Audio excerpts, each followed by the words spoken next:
Assalamualaikum Bu Vera, selamat siang. Waalaikumsalam Bu Dewi, selamat siang juga. Apa kabar Bu Vera? Alhamdulillah baik Bu. Bu Dewi apa kabarnya? Alhamdulillah saya juga baik Bu.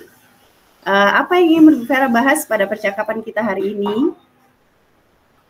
Begini Bu, ada salah satu siswa saya yang tidak bisa fokus ketika saya memberikan tugas atau pembelajaran. Nah, jadi dia itu kayak jadi troublemaker atau pembuat masalah Bu ya. Nah, gitu, Hmm, gitu loh Bu di kelas. Jadi sebelum tugasnya selesai, dia selalu mengajak teman-temannya untuk bercerita atau mengobrol.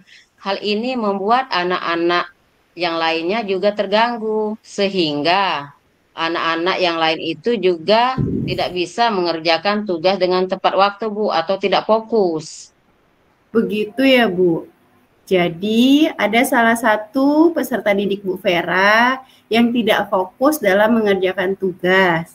Dan ini berimbas pada siswa lain, begitu ya Bu? Iya, Bu.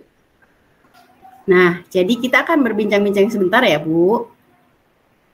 Yang Ibu inginkan di akhir percakapan kita nanti apa ya Bu Vera? Jadi saya ingin nanti ada semacam solusi agar anak tidak fokus dalam mengerjakan tugas itu nanti bisa fokus dan tidak mengganggu teman-teman yang lainnya, Bu. Oke, jadi Bu Vera ingin siswanya fokus saat diberikan tugas sehingga siswa yang lain tidak terganggu. Begitu ya Bu, benar begitu? Iya, Bu. Nah, sekarang coba Ibu Vera ceritakan secara detail kondisi yang dialami oleh siswa Bu Vera tersebut.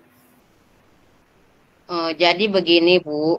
Siswa saya itu sebenarnya anaknya itu tergolong di atas rata-rata.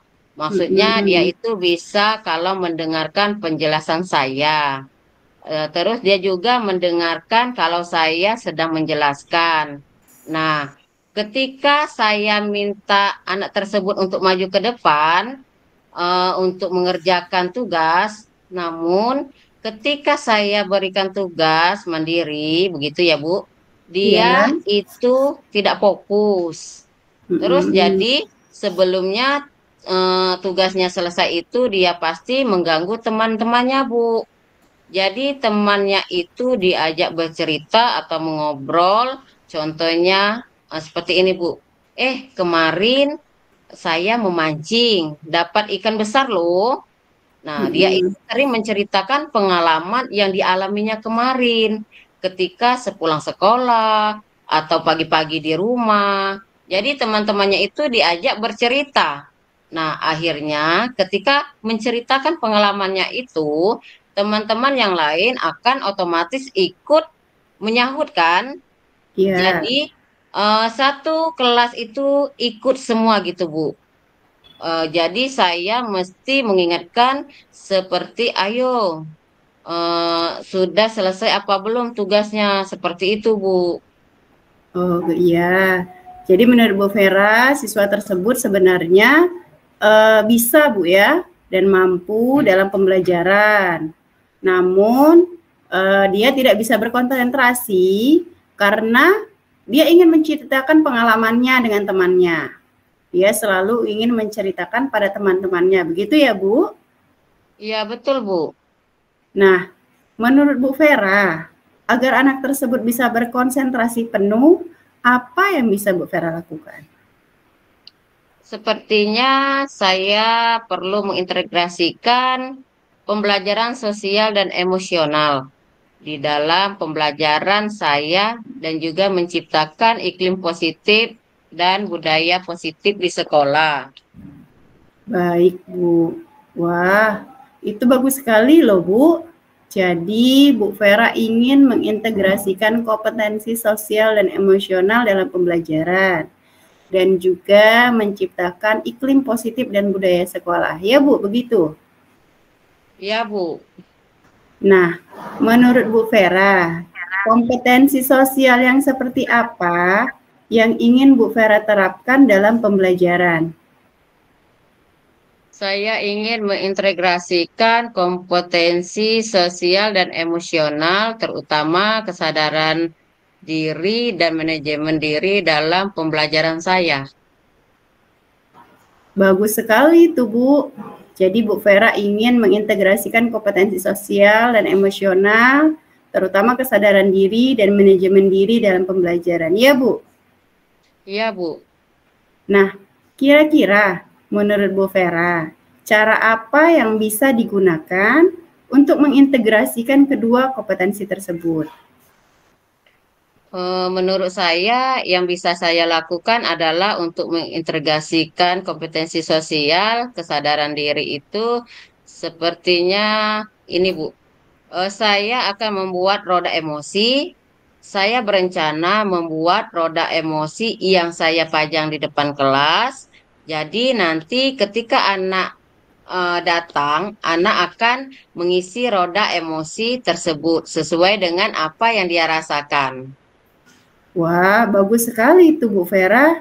Jadi, Ibu akan membuat roda emosi untuk menumbuhkan kesadaran diri siswa ya Bu? Begitu ya Bu? Iya, Bu, betul sekali. Nah, kemudian Bu Vera, apa yang bisa Bu Vera lakukan untuk membuat anak tersebut mampu memanajemen dirinya dengan baik? Menurut saya, pada kegiatan awal pembelajaran, saya perlu melaksanakan teknik stop, di Hmm, mana jadi anak mempunyai jeda untuk menstabilkan perasaan mereka. Nah, selanjutnya saya akan memberikan kesempatan kepada murid untuk menceritakan pengalamannya dan apa yang dirasakan di hari tersebut, sehingga anak itu dapat menceritakan keluh kesahnya, menceritakan unek-uneknya, selain dia mendapatkan tanggapan dari temannya dengan menceritakan seluruh pengalamannya. Mungkin nanti dia tidak akan terpancing untuk ingin bercerita lagi ketika saya memberikan tugas dan saya akan memberikan ruang untuk anak-anak bercerita. baik Bu. Jadi Bu Vera akan mengisi kegiatan awal pembelajaran dengan mengajak siswa untuk melakukan teknik stop, memberikan kesempatan pada murid untuk bercerita tentang pengalaman dan perasaan yang dialaminya. Begitu ya Bu? Iya, Bu. Nah, Bu Vera, tadi Bu Vera berbicara tentang penciptaan iklim positif dan budaya sekolah ya. Menurut Bu Vera, bagaimana Bu Vera akan menerapkan hal tersebut? Begini ya, Bu. Mungkin saya akan menerapkan di kelas itu sebenarnya sudah ada keyakinan kelas, hanya belum sepenuhnya mengena. Ya, Jadi saya akan merevisi keyakinan kelas dan memasukkan beberapa nilai yang bisa membuat anak tersebut meyakini keyakinan kelasnya dan mengajak teman-temannya bercerita di tengah mengerjakan tugasnya itu. Dapat mempengaruhi penyelesaian tugas tersebut. Saya juga berencana akan melakukan segitiga restitusi. oke. Jadi menurut Bu Vera akan merevisi keyakinan kelas yang sudah ada ya Bu Vera ya? Yang sudah Ya, Ibu benar, Vera Bu. yang sudah Ibu Vera buat bersama siswa dan akan melaksanakan segitiga restitusi. Benar seperti itu ya, Bu? Benar, Bu. Sepertinya begitu. Nah, Bu Vera, kalau saya boleh merangkum ya, yang akan Bu Vera lakukan dalam mengatasi masalah anak yang tidak fokus dalam mengerjakan tugas tersebut ada dua ya, Bu.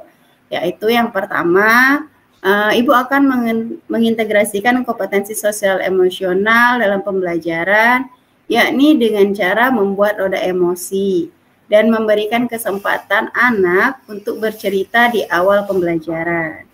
Lalu yang kedua, Bu Vera akan menciptakan iklim positif dan budaya sekolah dengan merevisi keyakinan kelas yang sudah ada dan menerapkan segitiga restitusi. Seperti itu ya, Bu? Ya, betul, Bu. Nah, Bu Vera, di antara kedua hal tersebut, mana yang kira-kira dapat segera Bu Vera laksanakan? Menurut saya, karena tidak memerlukan banyak waktu, jadi saya bisa melaksanakan sekaligus, Bu. Oh, berarti Bu Vera dapat melaksanakan keduanya sekaligus ya, Bu? Iya, Bu.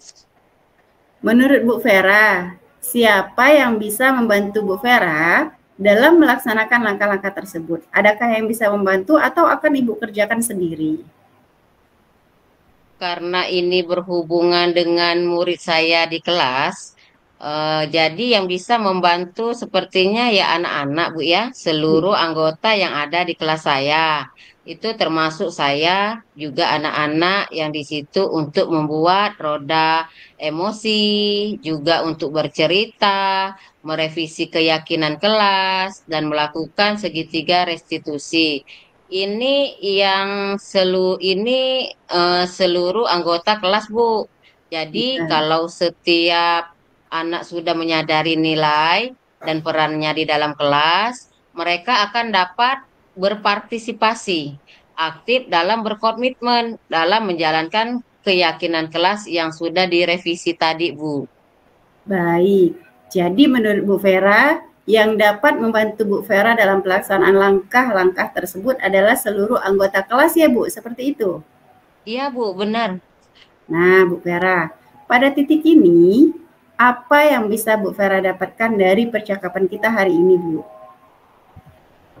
Jadi untuk membuat anak yang tidak fokus tadi supaya tetap fokus, itu saya bisa membuat roda emosi, kemudian memberikan ruang untuk bercerita di awal pembelajaran sehingga anak tersebut tidak terpancing untuk bercerita ketika diberikan tugas. Kemudian saya juga akan merevisi keyakinan kelas dan juga akan melaksanakan segitiga restitusi. Wah, dari yang Ibu jelaskan, kira-kira kapan akan mulai diterapkan ya Bu? Insya Allah sepertinya besok akan sudah saya dapat memulai untuk membuat roda emosi dan merevisi keyakinan kelasnya. Saya juga akan memberikan kesempatan untuk bercerita bagi anak-anak di awal pembelajaran. Kan sudah bisa langsung saya laksanakan dan juga saya bisa melakukan segitiga restitusi kepada anak tersebut. Baik, bagus sekali loh Bu Vera. Sepertinya sudah ada titik temu ya Bu.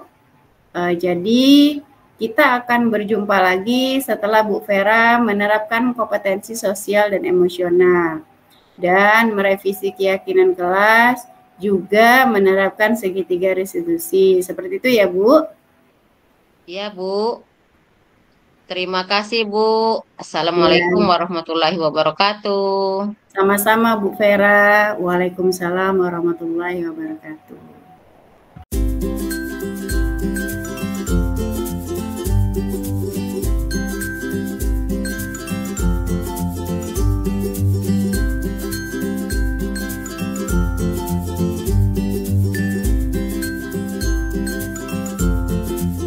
Assalamualaikum Bu Dewi, selamat siang.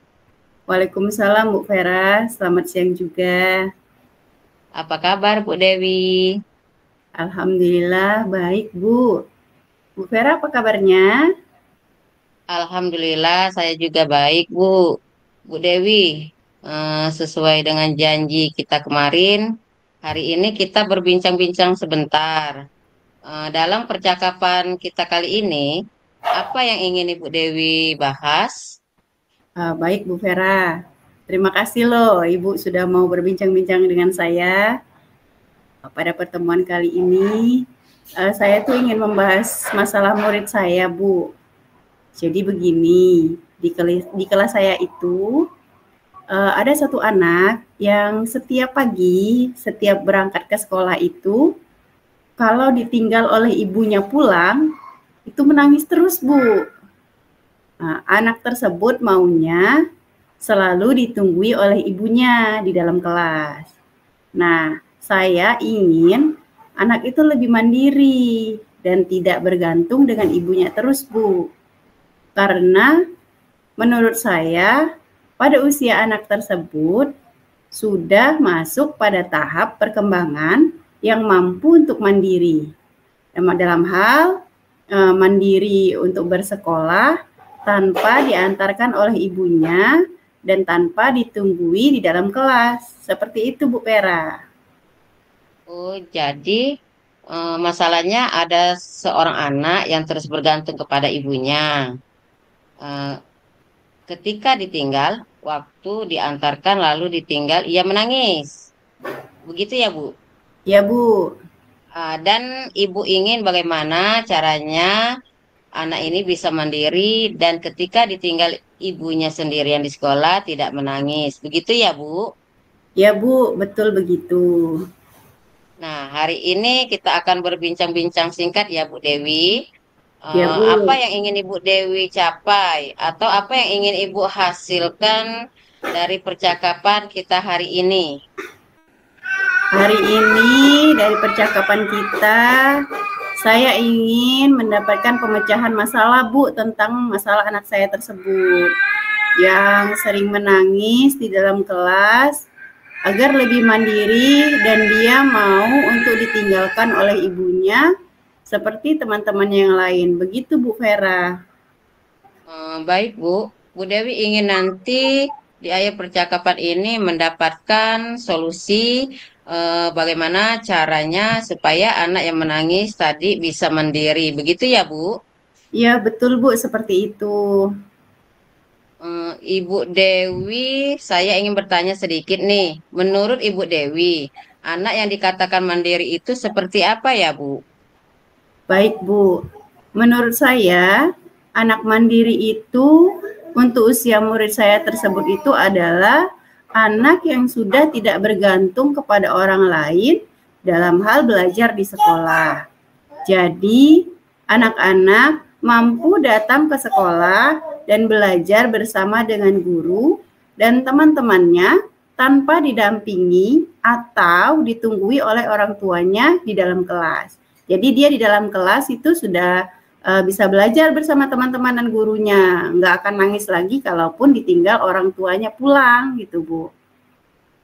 Oh, jadi menurut Ibu Dewi, anak yang mandiri itu adalah anak yang bisa bertanggung jawab kepada orang lain dalam hal belajar di sekolah. Terus anak-anak mampu datang ke sekolah dan belajar bersama guru dan teman-temannya tanpa didampingi oleh orang tuanya di dalam kelas. Benar, Bu? Ya, Bu, benar seperti itu. Oke, menurut Bu Dewi, indikator seorang anak dikatakan mandiri itu yang bagaimana? Menurut saya, anak itu bisa dikatakan mandiri, yaitu anak yang berani berada di dalam kelas tanpa pendampingan orang tuanya, Bu. Minimal, dia tidak akan menangis ketika ditinggal orang tuanya pulang. Dia tetap bisa belajar bersama teman-teman dan gurunya dengan bahagia. Jadi indikatornya anak-anak tidak menangis ketika ditinggal oleh orang tuanya. Kira-kira apa ya eh, yang membuat anak-anak tersebut menangis? Kalau menurut saya sepertinya mungkin ya, Bu, anak tersebut kurang nyaman dengan lingkungan belajarnya. Karena ini kan lingkungan belajar yang baru ya pastinya, teman-teman baru, guru baru. Jadi dia masih belum sepenuhnya akrab dengan teman-temannya. Dan mungkin juga sepertinya anak tersebut takut, Bu, kepada saya selaku guru barunya. Namanya baru ketemu ya, jadi dia belum kenal, belum akrab, Bu, seperti itu. Baik, Bu Dewi. Berarti anak tersebut menangis karena belum bisa beradaptasi ya, Bu, dengan lingkungannya dan belum bisa membaur dengan teman-temannya. Begitu ya, Bu? Ya, begitu, Bu. Kira-kira apa yang bisa Ibu lakukan supaya anak tersebut bisa beradaptasi dengan lingkungannya dan merasa nyaman, juga bisa akrab dengan teman-temannya dan akrab juga dengan ibu gurunya sendiri. Kalau menurut saya apa yang bisa saya lakukan supaya anak tersebut bisa beradaptasi dengan lingkungannya dan merasa nyaman. Saya akan berusaha untuk menciptakan lingkungan belajar yang nyaman dan menyenangkan tentunya, Bu. Jadi dia bisa merasa enjoy belajar bersama teman-teman dan gurunya. Bagus sekali Bu Dewi. Jadi nanti Ibu berencana akan menciptakan lingkungan belajar yang nyaman dan menyenangkan. Menurut Ibu, lingkungan belajar yang nyaman dan menyenangkan itu yang seperti apa? Kalau menurut saya, lingkungan belajar yang nyaman dan menyenangkan itu yang pasti yang menarik ya, Bu. Nah, dalam hal ini kan karena saya mengajar siswa SD, saya akan berusaha untuk membuat kelas saya menarik dengan cara saya menyeting kelas saya semenarik mungkin dengan memberikan hiasan-hiasan yang menarik dan juga dengan adanya permainan edukatif yang beragam. Kemudian saya akan melaksanakan pembelajaran yang menyenangkan dan hasil-hasil karya peserta didik saya itu akan saya pajang di papan pajangan supaya mereka bangga dan merasa memiliki kelas tersebut. Sehingga mereka akan merasa betah di dalam kelas itu.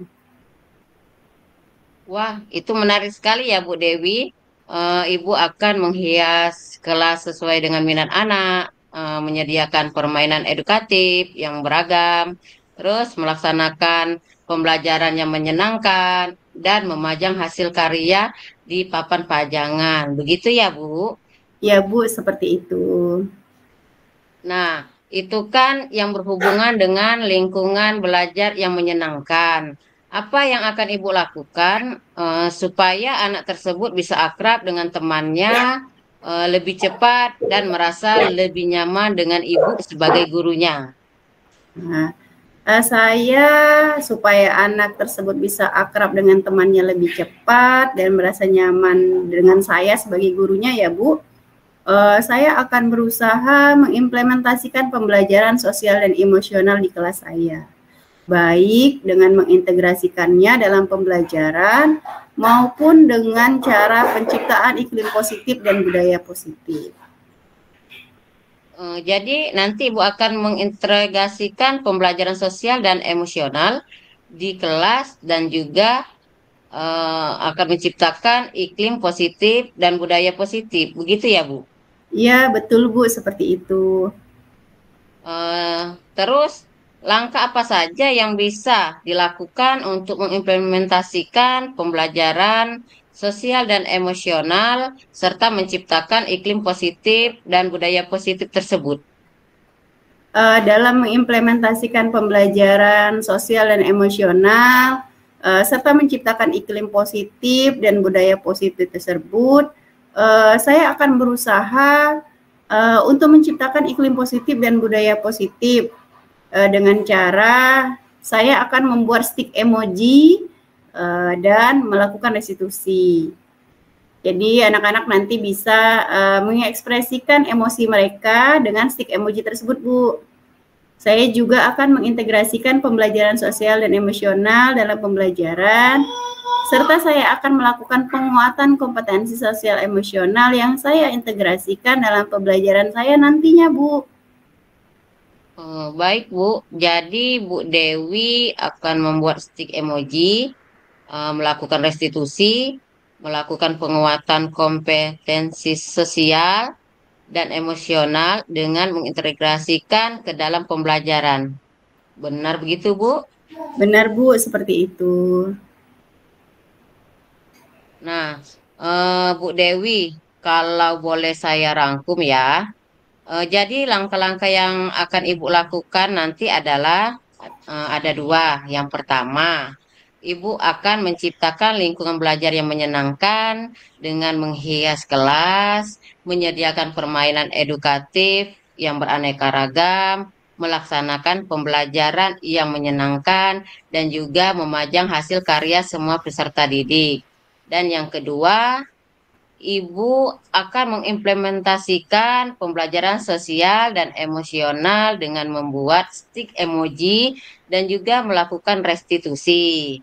Terus Ibu juga akan melakukan integrasi pembelajaran sosial dan emosional dalam pembelajaran dengan penguatan. Benar begitu, Bu? Benar begitu, Bu. Ya, betul. Oke, di antara beberapa hal tersebut, menurut Ibu Dewi, mana yang paling mungkin Ibu lakukan terlebih dahulu yang bisa untuk diaplikasikan? Menurut saya yang paling mungkin untuk dilakukan terlebih dahulu yang bisa untuk segera saya aplikasikan itu saya rasa yang pertama ya Bu, yaitu menciptakan lingkungan belajar yang menyenangkan dengan menghias kelas, menyediakan permainan edukatif yang beraneka ragam, melaksanakan pembelajaran yang menyenangkan, dan juga memajang hasil karya peserta didik saya di papan pajangan agar mereka merasa bangga dan merasa memiliki kelasnya, Bu. Saya sangat setuju, Bu Dewi. Jadi, langkah pertama yang akan Ibu lakukan adalah menciptakan lingkungan belajar yang menyenangkan dengan menghias kelas, menyediakan permainan edukatif yang beraneka ragam, terus melaksanakan pembelajaran yang menyenangkan, dan juga memajang hasil karya peserta didik di papan pajangan. Begitu ya, Bu, akan Ibu Dewi lakukan. Ya, Bu, betul. Itu yang akan saya lakukan nantinya. Coba Ibu ceritakan, Ibu akan menghias kelas yang seperti apa? Saya akan menghias kelas itu yang pasti akan semenarik mungkin ya, Bu. Karena kan mau menarik perhatian anak-anak. Yang pastinya juga hiasan kelas itu harus sesuai dengan kebutuhan belajar peserta didik saya, Bu. Yang meliputi minat dan juga profil belajar setiap peserta didik. Berarti Ibu sudah mengamati kebutuhan belajar peserta didik yang meliputi minat dan profil belajar peserta didik. Terus jadi kelasnya akan dihias sesuai dengan kebutuhan belajar peserta didik. Begitu ya, Bu? Ya, Bu, betul begitu. Dalam menghias kelas, apakah ada yang bisa membantu Ibu atau dibantu atau dilakukan sendirian, Bu? Untuk menghias kelas ini, saya akan berkoordinasi dengan wali murid, Bu. Jadi saya akan berkolaborasi dengan wali murid dan saya juga akan mengajak semua anak-anak ini kelas saya itu akan saya libatkan dalam menghias kelas sehingga ketika mereka ikut nih andil dalam menghias kelasnya, mereka akan merasa memiliki gitu kan, merasa ikut memiliki kelasnya.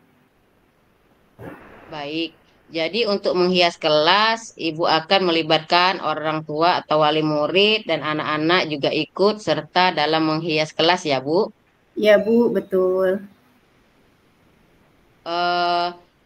Nah, Ibu Dewi, dari percakapan kita sejak tadi sampai saat ini, apa yang Ibu dapatkan dari percakapan kita pada hari ini? Dari percakapan kita hari ini, saya merasa senang ya, Bu. Karena dari kita bercakap-cakap ini, saya menemukan titik terang gitu. Saya bisa menemukan solusi untuk permasalahan peserta didik yang saya hadapi.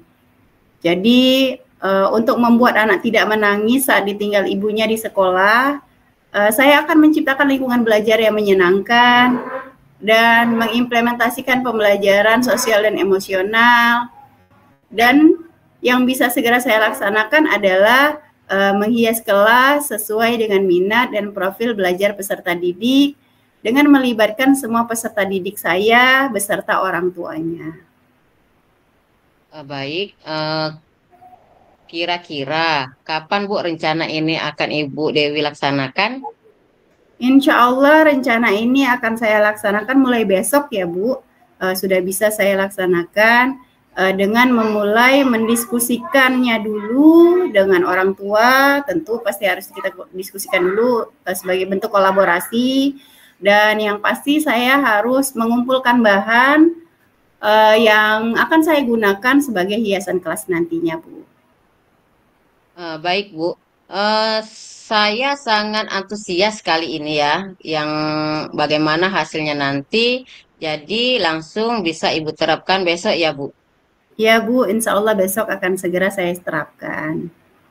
Oke, nanti kita akan berbincang-bincang kembali ya, Bu. Mungkin seminggu lagi ya, Bu, setelah Ibu menghias kelas, karena dalam menghias kelas kan butuh waktu yang cukup lama. Saya doakan semoga dengan kelas yang sudah dihias sesuai dengan kebutuhan belajar anak tersebut. Anak tersebut sudah bisa mandiri dan tidak menangis lagi saat ditinggal ibunya di dalam kelas. Baik Bu, semoga ya Bu, semoga anak didik saya tidak menangis lagi nanti ketika ditinggal ibunya di kelas. Terima kasih Bu Vera. Sama-sama Bu Dewi. Assalamualaikum warahmatullahi wabarakatuh. Waalaikumsalam warahmatullahi wabarakatuh.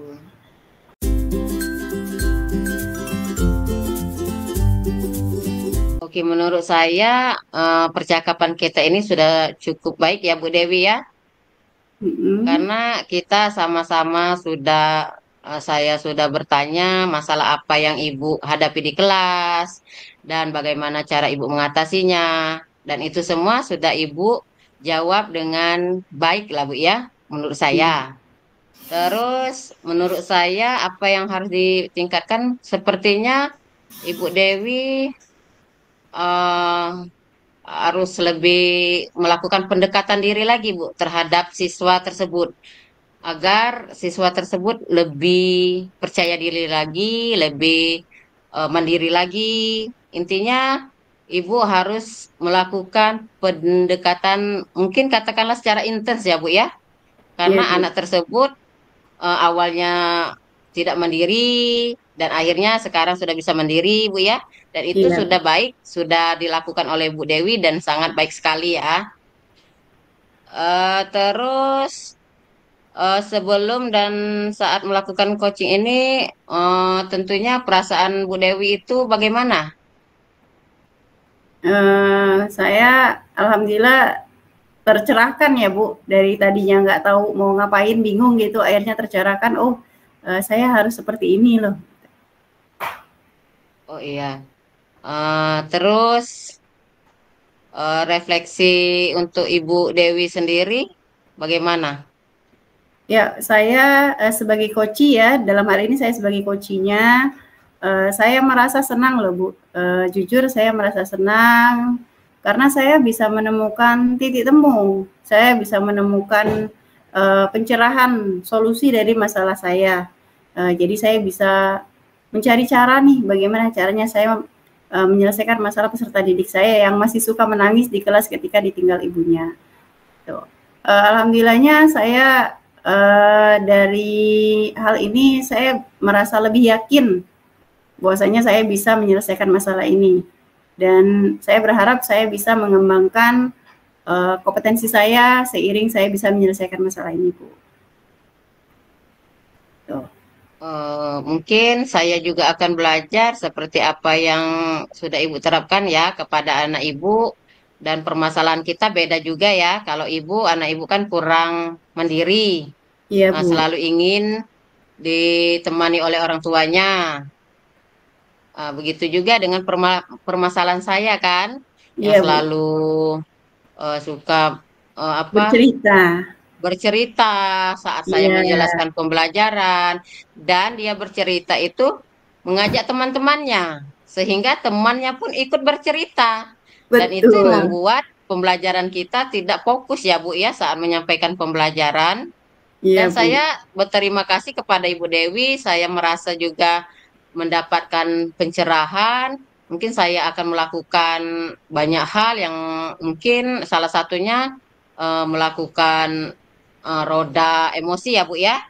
Iya Bu. Sebelum pembelajaran dimulai, mungkin dengan cara itu anak-anak agak berkurang Bu ya, mungkin untuk bercerita dengan teman-temannya karena terfokus atas apa yang kita lakukan sebelum kita memberi pembelajaran kepada anak. Iya Bu. Nah, kalau saya sebagai coach, tadi saya kan sebagai coachnya Bu Vera nih atas permasalahan Bu Ya. Vera ya. Saya merasa ketika saya menjadi coach sudah berjalan dengan baik ya Bu, karena percakapan kita berjalan dengan sangat baik. Adanya kemitraan antara coach dan coachee, antara saya dan Ibu gitu. Jadi kita bisa leluasa nih, bisa leluasa untuk bercerita, menyampaikan permasalahan, dan akhirnya bisa menemukan solusinya. Lalu kalau ditanya apa yang masih perlu diperbaiki, saya sih merasanya mungkin cara saya gitu Bu ya, cara saya dalam mengajukan pertanyaan masih agak kaku ya Bu ya, karena jujur ini adalah pertama kalinya saya menjadi coach, karena biasanya kan kita malah yang disupervisi sama kepala sekolah nih. Ini sekarang kita yang jadi coachnya untuk mencari dan menggali segala kekuatan yang Ibu Vera miliki untuk bisa menghadapi permasalahan dan menyelesaikannya dengan solusi yang kita dapatkan tadi. Lalu bagaimana caranya atau apa yang saya lakukan untuk tetap dalam kondisi present sebelum dan sesaat melakukan coaching. Nah, agar saya tetap present gitu, kehadiran penuh sebelum melakukan coaching, saya sudah punya gambaran nih apa-apa aja yang nantinya akan saya ajukan. Makanya ketika proses coachingnya kita tadi, saya udah ada catatan-catatan kecil nih Bu, saya kira-kira mau nanya apa gitu sama Ibu. Jadi kita obrolannya berjalan dan mengalir gitu Bu ya, jadi tidak tersendat. Saya sih berharapnya untuk meningkatkan hal ini, saya akan terus berlatih Bu, untuk melakukan praktik coaching ini dan terus merefleksikan apa yang masih kurang sehingga praktek coachingnya nanti bisa menjadi lebih baik. Ya Bu Vera ya? Iya ya Bu, saya juga mungkin seperti Ibu Dewi ya, tetap belajar dan belajar Bu ya. Iya betul Bu, kita menjadi pembelajar sepanjang hayat ya Bu ya. Oke, betul sekali itu Bu. Sesuai dengan kodrat alam, kodrat zaman ya Bu ya. Karena kan ilmu pendidikan zamannya kita juga terus berubah. Jadi kita berharapnya yang pasti dengan kita menjadi pembelajar sepanjang hayat, kita bisa terus menjadi lebih baik untuk anak-anak didik kita ya Bu ya. Iya betul Bu. Ya. Terima kasih Bu Vera untuk kesempatan hari ini. Saya belajar banyak loh dari Ibu. Saya mendapatkan solusi. Terus saya juga jadi lega nih Bu, bisa mendapatkan solusinya dari Ibu dari bincang-bincang kita hari ini. Mungkin sama-sama ya Bu. Ya, terima kasih saya Bu juga Vera. terima kasih kepada Ibu Dewi juga karena sudah memberikan suatu pencerahan ya Bu ya. Iya Bu. Dalam mengatasi masalah-masalah yang ada di kelas kita ya Bu ya. Iya benar Bu.